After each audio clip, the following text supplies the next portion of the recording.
Halo has had a very long history from its first reveal back in 1999 to all the way where we are nowadays in 2023 speculating about the future. And when it comes to the Covenant, looking at their arsenal of weapons that were available in the game's sandbox is incredibly interesting. Some weapons have stood the test of time, others never even made it to release, and then there was some that weren't really all that great. So let's take a look at the evolution of Covenant weapons in Halo.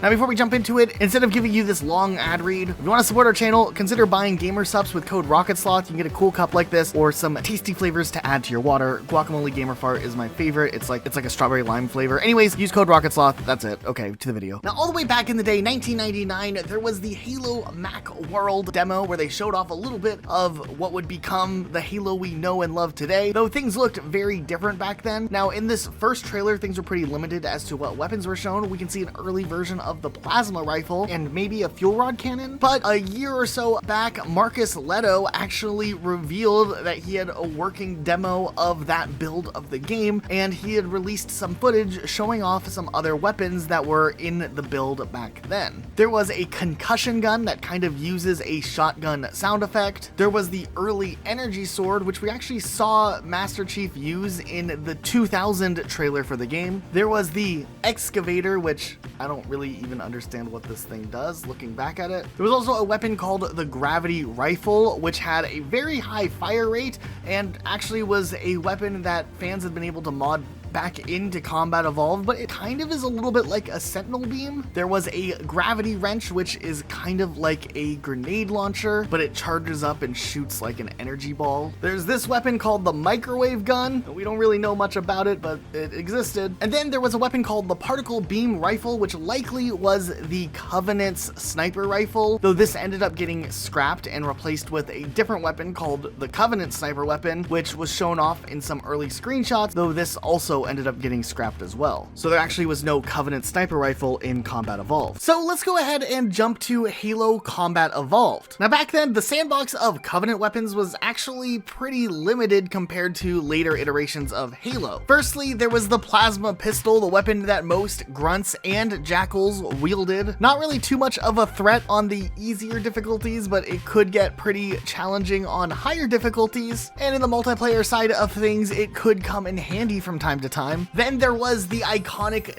Needler, this really interesting over-the-top neon pink looking weapon that kind of made using alien weapons really fun. This was also the weapon that was kind of a step up for some of the enemies to use, and it could be really deadly at times, especially since the needles kind of seem to follow you around a little bit. And back then, of course, the Needler was a little bit bigger than later iterations, but still, this was the starting point for this weapon. Then there was the plasma rifle, which was really cool. It was this energy weapon that could shoot, and instead of having to reload magazines or anything like that, it would overheat and had a battery life with it, much like the plasma pistol. It was a neat little alien gun. Okay, then there was a couple of weapons from the Covenant side of things that weren't actually usable in the game for the players just yet. Like we had the fuel rod gun, something that grunts could carry around, and they were pretty deadly, but we actually couldn't use them just yet. Now, the fuel rod gun, or sometimes referred to as the fuel rod cannon, would be later introduced in Halo Combat Evolved over on the PC side of things, so we were finally able to use it at least in multiplayer, though campaign-wise, it never actually saw an appearance. Now, interestingly enough, the way that this gun works compared to all of its later iterations is completely different, and it actually looks different too, but you have this battery type system, much like the rifle here, instead of the actual ammunition that's used in later Halo games. Then there was the energy sword, which looked like this in Combat Evolved, though we never actually got to wield it ourselves back in the day. That wouldn't be until later on. When it comes to equipment, there was overshields and invisibility that we could pick up, and we did see elites using invisibility as a Covenant thing, which would be something they would continue to have later on. Also, they had sticky grenades, which were these flaming blue flames of fire. I don't know, they were sticky, but they just acted a little different than later Halo games. They had a little more weight to them, a little more sizzle, if you know what I mean. You probably don't know what I mean, but just trust me on this one. It's different in later Halos. And that wraps up the small amount of weapons that was in Halo Combat Evolved. So we can go ahead and shift gears to Halo 2. In the files for the Halo 2 beta, there actually was a weapon called the Covenant Disintegrator, and this would have been kind of the Covenant's version of maybe a flamethrower. Using a build of the beta version of Halo 2, some fans have been able to mod it back into the game to get an idea of what it would look like. There were even some leftover sound files found in Halo 2 Vista for this weapon, and apparently there was going to maybe be a variant of the Hunter that would use this weapon, though that ended up getting scrapped as well. So that just leaves us with the main weapons in Halo 2 for the Covenant. Now the Plasma Pistol was once again the main base level weapon used by grunts, for example, but when you were picking them up as a Spartan, not only would we see the new redesigned look that just looked a whole lot cleaner, but you could also finally dual wield this gun, which was a pretty big deal. Also, with the competitive scene of Halo really starting to kick off, this is when a lot of the original noob comboing started to become a thing, where players could use the Plasma Pistol, overcharge it, pop the shields of an enemy player, and then switch to a BR for the quick and easy headshot. This strategy also worked in the campaign. We would see other weapons also return from Combat Evolved, like the Plasma Rifle, which also was dual wieldable, and there was a new version of the Plasma Rifle, the Red Brute Plasma Rifle, that could do more damage but overheat faster. The Needlers were back, and interestingly enough, they really weren't the most deadly weapon that we remember them being. Don't get me wrong, they were good in some scenarios, but they weren't super overpowered just yet, and that's probably why we were able to dual wield them, because dual wielding them made them pretty awesome, but single wielding a Needler in Halo 2 wasn't always the best way to go. We got to see the new redesigned version of the Fuel Rod cannon here, and it looked really cool. And fun fact about the Fuel Rod cannon, if you look at the earliest use of the term noob tubing, it actually originates from a player being frustrated about getting killed by the Fuel Rod cannon in Halo 2. Predates Call of Duty, it predates anything else. It's really interesting. There was also the Energy Sword, which finally players could use for the first time, and that was so exciting. Not only was this thing incredibly deadly, but we could do things like sword flying, and that was awesome. Then there was some new weapons introduced to Halo for the first time, like the Carbine, giving the Covenant something to be a little bit more ranged to compare to something like a BR. There was the Beam Rifle, which those Jackals got a big upgrade, especially on Legendary difficulty. This thing could wreck you in campaign and was a comparable sniper rifle. It also could do some funky things with ricocheting shots. And Brutes also got the Brute Shot, which was an interesting, unique kind of mini grenade launcher. It was very heavily physics based, but it was pretty cool. Also, we were introduced to the Plasma Turret for the first time, and as far as weapons we weren't able to actually use, without glitching of course, that Scarab gun that was just a modified plasma rifle to shoot Scarab shots. And then there was Tartarus Gravity Hammer, which we never got to use in Halo 2, though this would become a weapon usable in later Halo titles. In Halo 2, as the Arbiter, we actually got to use the invisibility with its active timer thing just built into the armor. That was kind of neat. We also got to see other elites using jetpacks, though we never actually got to use the jetpack ourselves in Halo 2. And once again, we had a plasma grenade or a sticky grenade, and this one felt a little more like an actual energy ball, which was a little different. Still pretty cool. Okay, moving forward to Halo 3, a lot of the weapons from Halo 2 were brought back over and refined a bit. So we saw a lot of refinements for things like the Plasma Pistol, the Plasma Rifle. The Brute Plasma Rifle did not return in Halo 3 though. Instead, Brutes would carry around a Spiker, which was an interesting weapon instead. It shot these little, well, spikes around. There also was the Mauler, which was this cool looking revolver shotgun type gun, and you could dual wield them, and it was pretty cool. The Carbine returned once again, and the Needler was definitely buffed quite a bit in Halo 3, and it was reduced in size to have a more sleek model to it. And I think because of how much the Needler was buffed, they decided to remove dual wielding as an option from this gun, and honestly it makes sense. That Needler went ham. The Brute Shot was refined just a little bit, making the gunplay feel a bit more clean than Halo 2's version. The Halo 3 energy sword would be brought back in Halo 3 as well, this time being refined a little bit to have some sort of parry system. If two players hit each other at the same time with a sword, neither player will die, and it can cause for these really intense standoffs. And of course, we saw the return of the fuel rod gun, much like Halo 2's, except it had a little bit of a different nozzle at the end, and the plasma turret returned as well with a slightly different design too. And they of course added the gravity hammer, which was a pretty fun new addition. There was a lot you could do with the physics, and also you could kill things with it, and it was a lot of fun. Then with the equipment, we saw a few new additions in Halo 3. Now in general, we're not going to talk about every instance where brutes use UNSC weapons. I mean, they use shotguns in Halo 2, but they also have the ability to use equipment from the UNSC, which we see used alongside regular Covenant equipment as well. So we do see things like bubble shields, which technically are UNSC equipment, being used exclusively by the Covenant with the brutes. So it's a little bit of a weird, tricky area to cover. But yeah, we saw some interesting thing that brutes could throw down, like regenerators, power drains, this flare that Dim likes to use all the time. They had invisibility, they had a radar jammer, and then there was other Covenant items that you could pick up and use, like a grav lift or a deployable cover. And we also saw brutes using jetpacks, even though we couldn't use them ourselves. There was also the new spiker grenade, which was introduced, which was like a heavy, long type grenade, and on explosion, it would shoot some spikes out. It was kind of cool. We had the return of the plasma grenade again. This time, it seemed even more just a sticky ball than what we had seen in other games. But man, you could throw that thing pretty far. And we also saw the introduction of the flame grenades, which usually are a double-edged sword. They're very strong, but man, you can catch yourself on fire very easily with it. In early footage for Halo 3, the excavator, the same weapon we saw in the Cut Combat Evolved weapon pool, was actually brought back for the brutes to possibly use,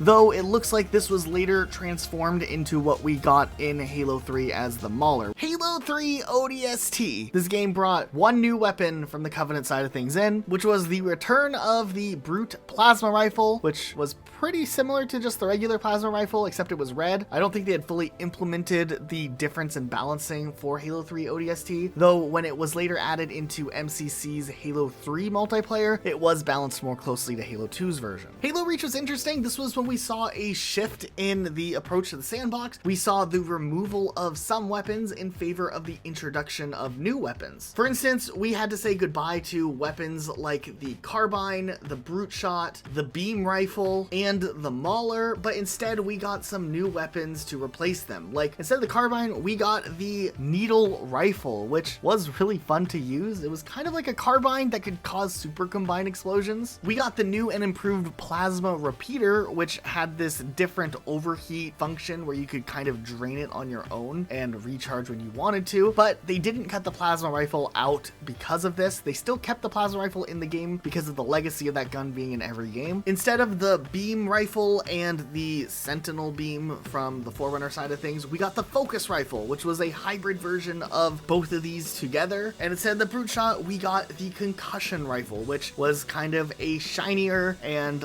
less physics-based version of a brute shot. It was kind of fun to use. It was like a little mini grenade launcher. This game also removed dual wielding, so some weapons, while they still work the same way, were just a little bit different used in the sandbox for Reach, like the plasma pistol and the spiker. The Needler was still pretty good, except this time the Needler's design was kind of reverted back to the larger, bulkier Combat Evolved type style with it. And of course, the Gravity Hammer was brought back again, though this version of the Gravity Hammer seemed to be toned down a little bit in regards to how much it would make the physics be affected by hitting the hammer. It was still pretty fun though. Also in Halo Reach, we saw the introduction of the Plasma Launcher, and this thing will track you down no matter what, and it was terrifying and also really cool. When Halo Reach rolled around when it came to equipment, we saw a lot of equipment removed in favor of armor abilities, along with the spiker and flame grenade being removed as well. It's a little interesting. It's a bit of a gray area as to which armor abilities go to which, because it seems like a lot of the Covenant can use the armor abilities that are made for Spartans, and the Spartans can also use some of the Covenant's armor abilities. Like, there's Evade, which very obviously is an elite Covenant armor ability, but Spartans can use it. And then there's Armor Lock, which I think is made for the Spartans, but we see brutes using them as well. The big difference though is that jetpacks finally were added into Halo Reach, and if you played as an elite, you would get a unique unique elite sounding jetpack that sounded different than what the Spartans had.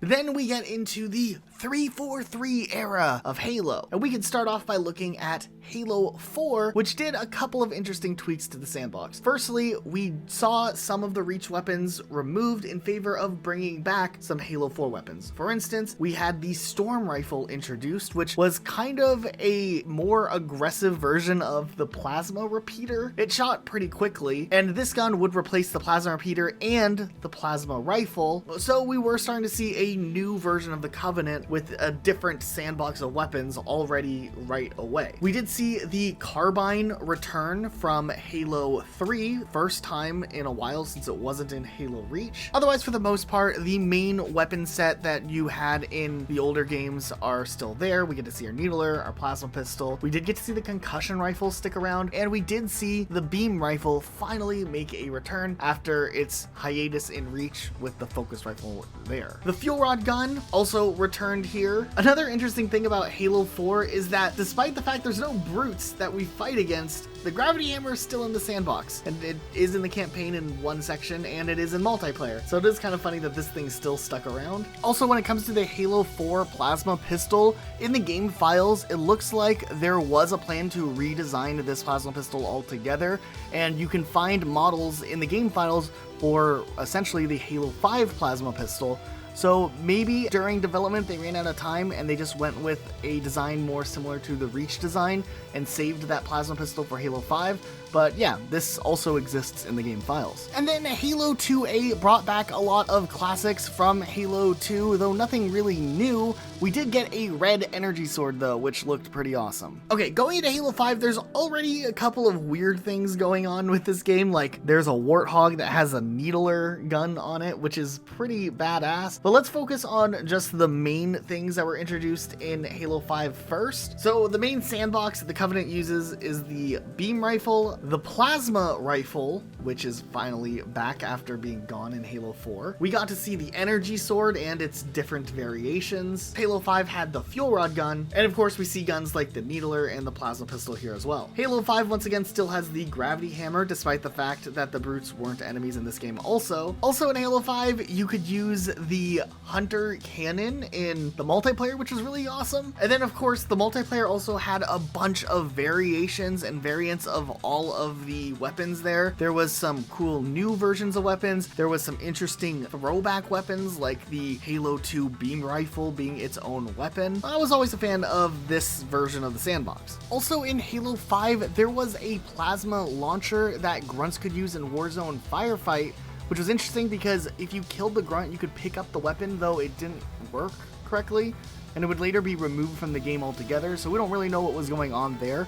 There was also some other weapons discovered in the game files that never saw light of day, like some brute weapons, like a sniper rifle and a spiker. There was even a magnetic missile, though these things didn't have first-person models designed for them, so we didn't really know if we should count these. Okay, so now let's go ahead and look at Halo Infinite. Now to start things off, Infinite did kind of this fresh restart when it came to the Halo sandbox, so we were only going to see a handful of returning weapons and then a whole bunch of new weapons as well. And while technically this is the Banished, not the Covenant, I think since it kind of stems from the Covenant, we can still classify it here. Otherwise the video would just end abruptly, so I just wanted to get that out of the way. So returning weapons, we have the Needler, the Plasma Pistol, the Energy Sword, and the Gravity Hammer. That's it, nothing else. This is what we were started with. Everything else in Halo Infinite was brand new. We got the Pulse Carbine, which was this cool 3-shot plasma rifle. It was really fun to use in that like training ground target practice thing that they had in Halo Infinite. We got this cool Covenant Banished pistol called a Disruptor. It's kind of like Shocky or whatever. We got the Mangler, which was kind of this evolved version of the type of aesthetic you would see from the brutes between like the Mauler or the Spiker, but instead it's kind of packing a punch here. Now, this game didn't have a carbine and it didn't have a beam rifle, but we did get a stalker rifle, which is pretty cool in its own right. I always loved the aesthetic of the shock rifle. I just think this gun looks really cool. The Ravager has 2 different ways you can shoot this gun, and depending on how good you are, you'll probably know which way is better in different scenarios, but I always pick this gun up and then die with it. So not a big fan, but I bet you there's a lot of people who are much better with this weapon than I am. And then there's the skewer, and I really love this gun. It is this bulky, over the top, just nail gun, I guess. It just shoots stuff and it's very powerful and it just destroys everything in its path. And I love the way this thing works. It's really, really over the top and it's perfect for Halo. And then in Halo Infinite, we saw the introduction of the Dynamo grenade, and it's kind of this shocky grenade that can EMP some vehicles. It's pretty cool. And we got the spiker grenade to return. We also see the sticky grenade in this one as well. So at least we had a Halo game that finally brought back 4 grenades, though we still are missing those darn flame grenades from Halo 3. See guys, we can say nice things about Halo Infinite sometimes. And for the most part, that brings us to where we are modern day when it comes to Halo and its sandbox. When we look at the Covenant themselves, which Covenant weapon was your favorite? Let us know in the comments down below. Huge thank you to our patrons for supporting our channel and making videos like this possible. If you have a couple bucks laying around and you want to help support this channel, January is always a rough time when it comes to AdSense, and you can throw a couple dollars our way and it would mean the world to us. We're working on some other big projects outside of just Rocket Sloth that we're going to be launching very soon, literally just because of our Patreon support. So huge thank you to all the people who have made this possible. Also, if you guys want to support us a different way, you could buy GamerSupps and use code RocketSloth. We have a really cool partnership with them, and I genuinely like the taste of GamerSupps, so I think you guys will too. I mean, look, you can buy this cup and have it on your shelf and drink out of it, and then you can like tell your significant other, hey, I did this for Rocket Sloth. I bought this for them.